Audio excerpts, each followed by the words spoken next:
live audio right now, and we'll have sound or video in about 4 minutes. Yeah, this Rucker lady, she made a post, so I made a post under hers that I wanted to find out more about their AMC dealership. She never contacted me, never posted anything. It's always a challenge. But she was McCarthy's daughter. Here's what we've got going. See, this is a live program right now. We have audio, and we will have video in about 3 minutes. I've never done this before. Yeah, well, it's all fun. You do a good job with everything you do. We're working on making this thing.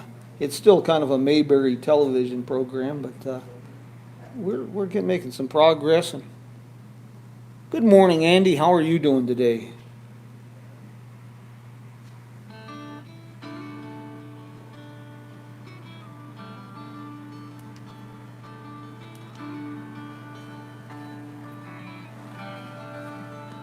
Say hello to a new friend on an old road. Take a two-lane trip of memories into This mysteries. book right here came out in 1981. Come along. This is how I knew we had an AMC dealer here. Jim Hinckley's You know, oh, I forgot something real important today. Casey, well, give me an excuse to visit with you later. A fellow who worked for Campbell Ewald Advertising in Detroit. They did Ford and they did AMC for a while. He retired and he had a commemorative book of Rambler 1902 to 1960. And it's a little photo book with all the different models and factory press photos. Yeah, I've got a copy of that. Of course, It's that's called the Family Album. I think that's it. Yeah, it's a little green covered. And then they came out with second and third editions of them as the cars progressed. I think that's a green. It's a green covered book, if I remember right. See here? I tried to track this address down, 3350 North Evans. Well, as far as I can tell, it's where the freeway is now. That should be over by That should be over by Great West, behind Arby's. Well, Evans cuts through near Yeah. Great West Tire, which was the Toyota dealer, Yeah. also Rutgers, I think. But so far, no one's come up with a picture. You know, it's funny. You get chasing some of these things, and I was doing a project in Springfield, Illinois, a couple of years ago, documenting some historic hotels and motels and stuff for a research project, and I had the address like this, and I couldn't even find the street. I mean, this street doesn't do this. I know the freeway cut part of it, but it was cut up years ago in sections. Here's 4 blocks, then 4 blocks, and I drove all over and looked for it, and I finally stopped and asked. There was an old motel sitting there. It was a weekly rental, and I says, "Do you know where this address is at?" And she says, "Well, it's this address." And I looked at her and she says, "Yeah, about 2 years ago they changed the name of the street." It was the right place. I had the right location, but they'd even changed the name of the street. So. Makes it difficult. Yeah. That's part of the fun, though. A lot of the fun. Well, this book here tells me where all the AMC dealers were as of 81. But a lot of them were like Sam Campbell's, and they were going before that. They may have only lasted till 66. Well, you know where George Gray's at, and I don't know the chronology, but where George Gray is at, it was a Dodge dealership at one point.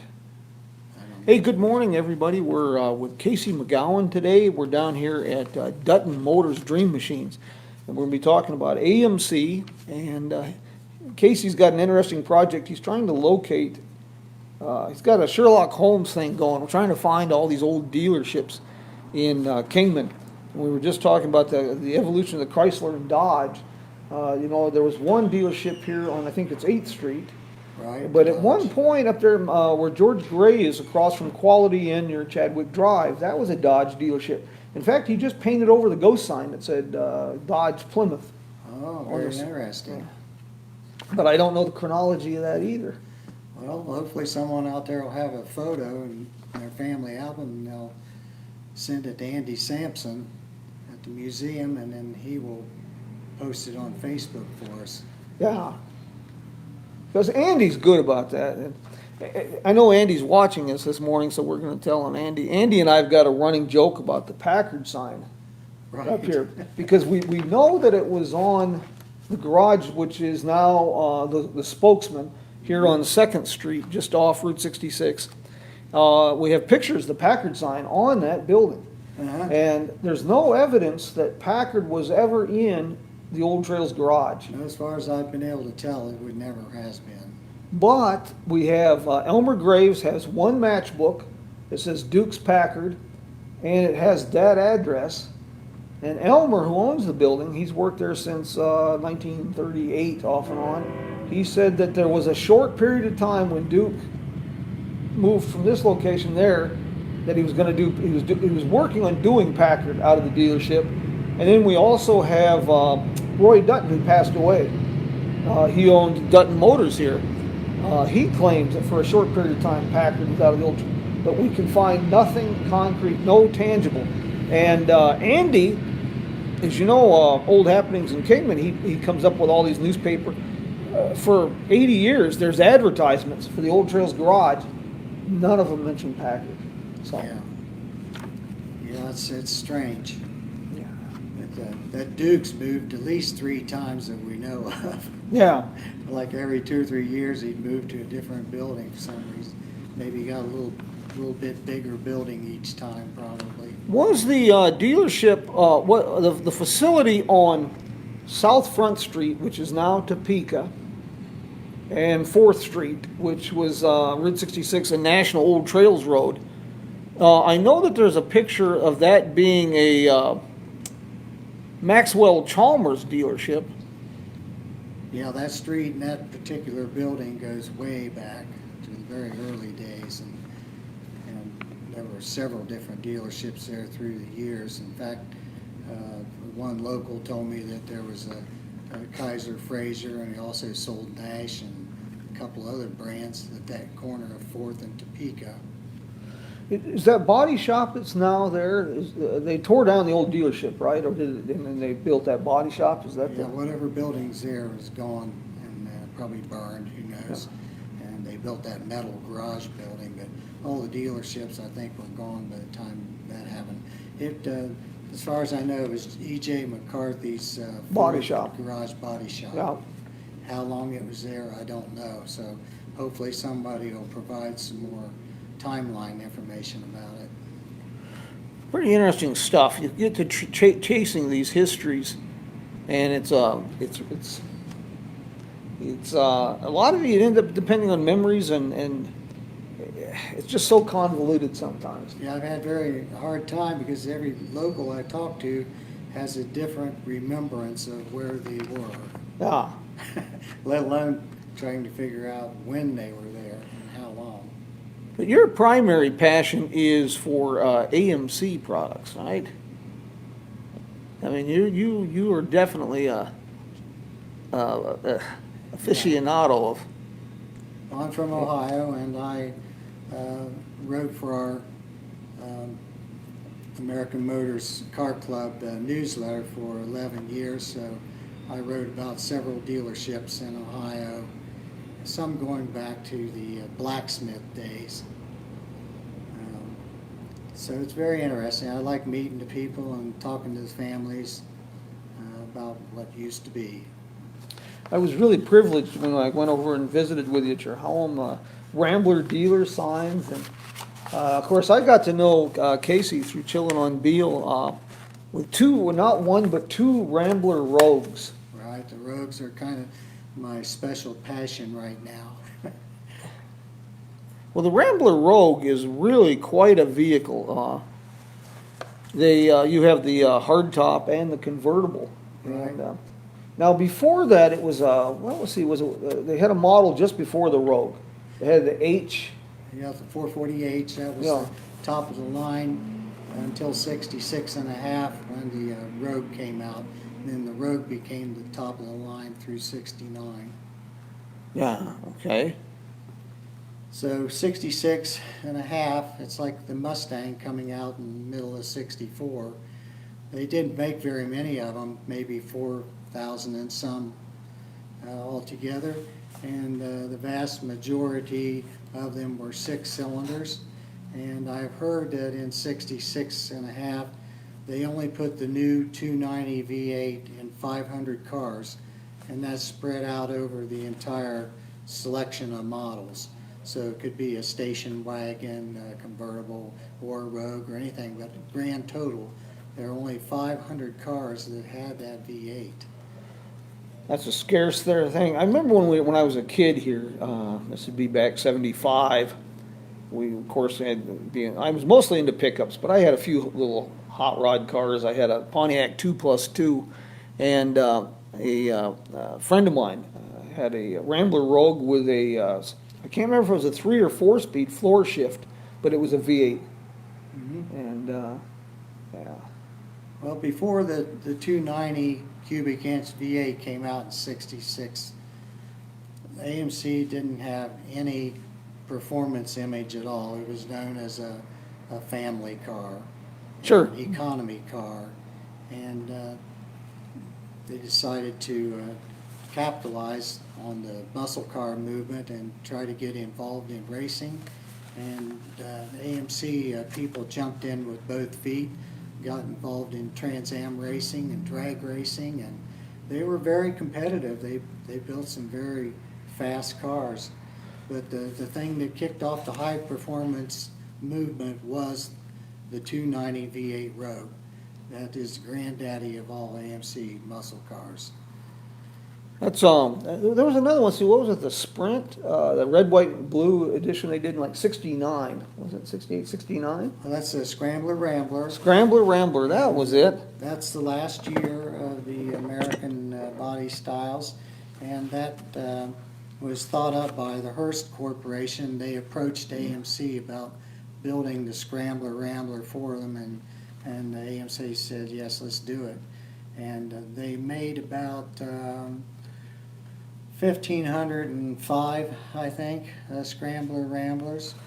The first 500 were called the A scheme, and they had the midsection of the body was red. They had blue wheels. They had blue stripes on the hood and an arrow pointing towards a large hood scoop, and it said "Air" on it. Very clever.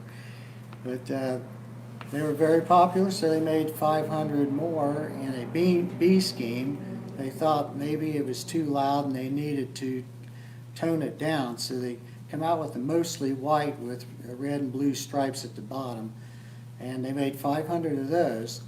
And when those were all sold, they went back and made 500 more of the A schemes. You know, it's funny, AMC, of course, the Rambler itself goes back to the Jeffrey Corporation in Kenosha back in 1902. And always kind of innovative and interesting stuff. But I've learned a long time ago, the more I learn, the more I realize just how little I know. I was real surprised recently. I was reading about the 57 Rambler Rebel. That was one of the fastest production cars produced in 57. It was the second fastest production car of 57, next to the fuel-injected Corvette.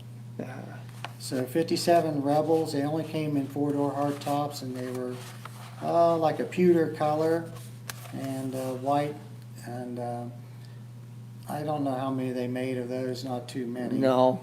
But a lot of the dealers told me stories about going to Cleveland and picking them up and hot rodding them back to the dealership because they were like greased lightning. You know, it's funny that there again, how time passes. A good example is the 57 Chevy. You can see the tail fin of it right here. But, you know, today, if you go to car shows and things, you always see 57 Chevys. And you would think in 57 that was a big popular car. It wasn't. Ford outsold Chevy by a large number in 57, but you never see 57 Fords. And the Rambler, you know, I think, was it 59? Rambler was one of the top selling cars in America. Oh, yeah. Thanks to George Romney, that was the heyday of AMC. And 61, they became the third best-selling car in America. They they outsold Plymouth for that 1 year. But after 61, then the competition got stoked up and kind of put them behind again. Yeah. But American Motors is a fantastic corporation.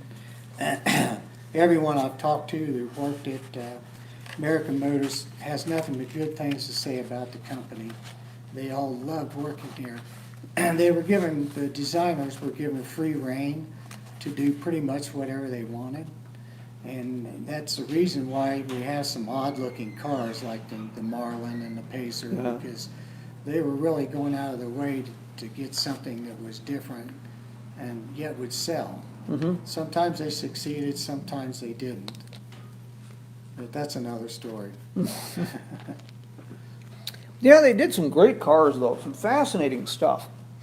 The Pacer, the Pacer never appealed to me, but I liked the Gremlin. I don't know why. And of course, the AMC Eagle series, that was a car that's highly overlooked today. Yeah, I've had several Eagles, and they are fantastic in the snow. Back in Ohio, we had to commute 35 miles into the city every day to work, and we drove the last Eagle we had so much that we eventually rusted the frame in two. Yes, From all God, the salt. that's salt. I don't miss that stuff at all. I lived in Michigan for a few years. Yeah. Well, the AMC Eagle is kind of like the Subaru of its day. Yeah. Now, again, going back, we started on Andy popped up on here, and I hope he's going to do more than tease me. He said he's got an idea about how to locate all the dealerships here, but it'd be quite time consuming. So I hope Andy will fill us in on that, not tease us. Mm-hmm. But going back to your dealerships, now I understand one of the early AMC dealerships was where Canada Mart is now. Yeah, that was E.J. McCarthy's, and the best I can tell, it was there maybe 3 or 4 years until at least, I don't know, maybe 65 or 6, I'm guessing. But then he got the, maybe not even that long, because he got the Ford dealership, and I got a suspicion that maybe that ended his Rambler franchise. But Sam Campbell also had AMC as part of what he was selling along with Studebaker. And we're yet to find the location of Sam Campbell's place. And we're hoping that someone will come forward with a picture of that when he was selling Ramblers. And then also there was a third AMC dealership here in Kingman, and it was called Rucker Motors. Yeah. It was on Evans Street, which seems to be where the freeway cuts across Andy Devine now. So I tried to track down the address, and of course I couldn't find it on Evans, so I think that's the reason. But hopefully someone out there will have a picture of their grandfather picking up their new car, and they took a picture of it in front of the dealership, something like that. So that's what we're hoping for. The dealership at Canada Mart, there's one real yellowed photograph. I think you've seen that one. I only have the one. It's not a real good one, but we'll try to reproduce it someday and make it a little better. Yeah, Andy mentioned that it was also the Volkswagen dealership for a while in the 70s. And that one I'm familiar with because I was working in the garage there, and a few of us cut our teeth there. Jim Gross, that now has TNT Engineering. And for those folks not familiar with Kingman, TNT Engineering is on Route 66, Andy Devine Avenue, and that's where the Bob Waldmeyer mural is. Jim Gross, that took over that building, that was the McCarthy Ford dealership. But Jim Gross worked and cut his teeth down at the Volkswagen dealership, and so did George Gray. We all worked there at the same time. Oh, okay, fine. Yeah. I never got to do that when I was young. I was a barber, so I never had the opportunity to work in a dealership. But looking back, I wish I had a. Yeah, well, it's an acquired taste. It's not something you want to do too often. It's a tough way to make a buck. Don't tell my mom that I'm a car dealer. She thinks I'm in prison. One of those kind of things. But Well, I've never worked on a new car dealer lot except for once I was the lot man. Andy, I never sold cars for a new car, but I've sold cars on used car lots a few times. Andy says he's come up with a photo of Sam Campbell's dealership. Wonderful. So that's pretty neat. And let's talk a little bit about where we're sitting here today. This is pretty much, it's not a one family owned, but pretty close. Since 1946, the Dunton family has had Dunton Motors. This is next to Mr. D's here on Route 66 in Kingman, Andy Devine Avenue.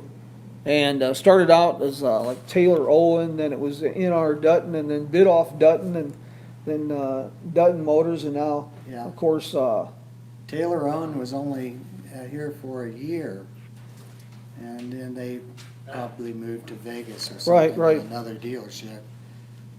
And then there was Bidoff Dunton.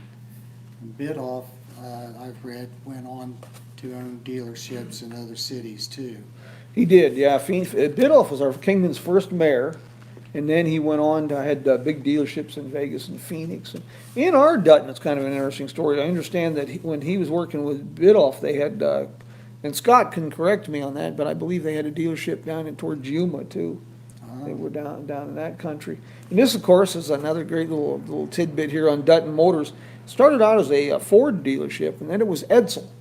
This was the Edsel franchise, and then it was a GM franchise. And The Edsel story is quite a sad one. A lot of the dealers that chose to go with Edsel only lasted a year.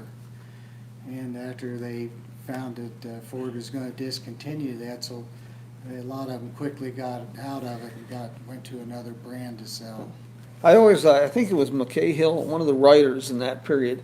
He said the Edsel has styling. It looks like a Buick sucking a lemon. Oh, yeah. They had a hard way to go. They got a lot of criticism, much like the Gremlin did when it came out. They got a lot of jokes and It's amazing when you get into something like cars, and like your collection of AMCs. But I met a gentleman some years ago in I'm trying to think, London, Ontario, Canada, and he collected everything to do with Gremlins. yeah. And I never knew that there were so many different weird styles. Some of them that were almost like, I would say almost prototypes. They just flat didn't make many. There was one that like the old business coupes, that had a drawer that would pull out of the back, make a little pickup out of the thing. Just all kinds of different cars at the Gremlin. Yeah, I have a friend in Pennsylvania, and he collects all those oddball Gremlins. And when the very first year, 1970, they had a kind of a loss leader model that had rubber floor mats and no back seat and stationary back glass. Yeah. And they did that so that they could advertise it for a price underneath the Vega and the Pinto, Yes. which was their competitors. But the Gremlin had a 9-year model run Yeah. from 70 through 78. So that's a lot more than Pinto or Vega. Having worked in garages in those years, of course, our memory plays tricks on us when we get to be an old fart like me, but I just was never impressed. The Pinto and the Vega just didn't impress me. The Pinto there was 2 motors for the Pinto. The cast iron motor was fairly good. It was a pretty good little motor, but it was Gremlin, AMC's good old 6-banger with a 3-speed. The only thing I ever had trouble with all the AMCs in those years was the door handles, things like that seemed really flimsy. Well, they were But one of the cheapest cars made, yeah, and people didn't take care of them. They didn't lube the door latches and things like that, and they just slammed the door until it eventually broke. yeah. A lot of pot metal pieces that just didn't hold up, so they got kind of a bad rap on the quality end. But like I said, they were one of the cheapest cars you could buy. There's I'm amazed when the stuff turns up. Kevin Mueller with the Blue Swallow Motel over in Tucumcari, New Mexico. He's quite a car guy, and short version, long story. He heard about a boarded up, closed Hudson dealership in American Motors Company Rambler Datsun dealer, Campbell's Garage is the info on the photo. Okay, Andy, thank you. Kevin Mueller, anyway, he caught wind of this Hudson dealership, and what the fella had done when AMC was coming in '57, the guy was originally a Hudson dealer, so he had ordered a Hudson Hornet with everything you could get on a Hudson Hornet because he knew they were going out. And then he drove that into the '60s, and he put it in there, and he closed the dealership. And he boarded up the dealership, so used the front showroom, rented it to a sign company. Car sat in the back until about 5 years ago when Kevin got it. Mm-hmm. And everything on it says Hudson, but you can tell it was a transitional car. There's a chrome badge on the fender that says air conditioning by American Motors. Mm-hmm. So it'd be right there at that period when they were coming in. Yeah, people jokingly call them the Hash because it was half Nash, half Hudson. Yeah. It Yeah. was mostly a Nash, but some Hudson trim and dashboard and such. How many? I know we had Studebaker here, and we had, of course, the AMC, Ford, Edsel, Packard, obviously. What other dealerships have you come up with? Well, none you don't already know about, I'm afraid. Mostly Dodge. Yeah, Ford. Dodge, Chrysler, DeSoto. What Star? I understand there was a Star dealership here for a while. Durant and Star. Yeah. All that stuff would have been on Topeka, on the other side of the tracks. That's where all the brass era car dealers were. Mm-hmm. Were there quite a few dealerships over that drive? Now, we mentioned previously, we were talking about where 4th and Topeka, which is 4th and South Front Street, which was the National Old Trails Road in the teens, and then Route 66. Now, we've seen the picture where it says Maxwell, Chalmers, That was the Black. Packard, yeah, Black and Ellis. Black and Ellis, yes. Was that a repair facility, or was that actually a dealership there? Both. I believe it was both. They were selling tires. and Yeah. Doing vulcanizing and all that stuff. And then they also sold to Maxwell and a couple other brands, which I can't get to come to mind right at the moment. Huh. But yeah, that's back to the really early days of dealerships here in Kingman. Now, I found there's a small clipping that shows Star was on the corner of 5th and Beale Street. Fifth and Beale. Yeah, it was a Star dealership, about 22, 23, 24, somewhere in there. Yeah. A lot of times they didn't stay too many years, 2, 3, 4 No, yeah. years. And dealerships were really small back in those days. And like I said, a lot of the dealerships started out as blacksmith shops. And they evolved when the automobile did. So you didn't have to be, well, you didn't have to have a lot of money to get a franchise going back in the early days. No. They were selling cars so fast, and they were trying to get into every little town in America. So anyone who had a shop and wanted to become a dealer pretty much got to be. Yeah, I'm really fascinated that period. For me, the period that's really intriguing is 1885 to about 1940. It just seems like that period of history was, everybody and their brother was either inventing cars, repairing cars, or selling cars, or starting an auto company. Mm-hmm. It's like this one that was sitting right here. It's real. REO is Ransom E. Olds on this, and everything was after he lost control of Oldsmobile to GM. He lost control of the Olds name, so he went and used his initials with REO. Uh-huh. God, I like this stuff. That's a beautiful car. That's a coupe with a rumble seat. Yeah, Gorgeous. those are incredible machines. Mm-hmm. Casey, thank you for doing this morning with me. Well, sure. And if anybody out there, Andy, would sure like to see that Campbell photo. Maybe we'll stop by and holler at you at the museum sometime this next week.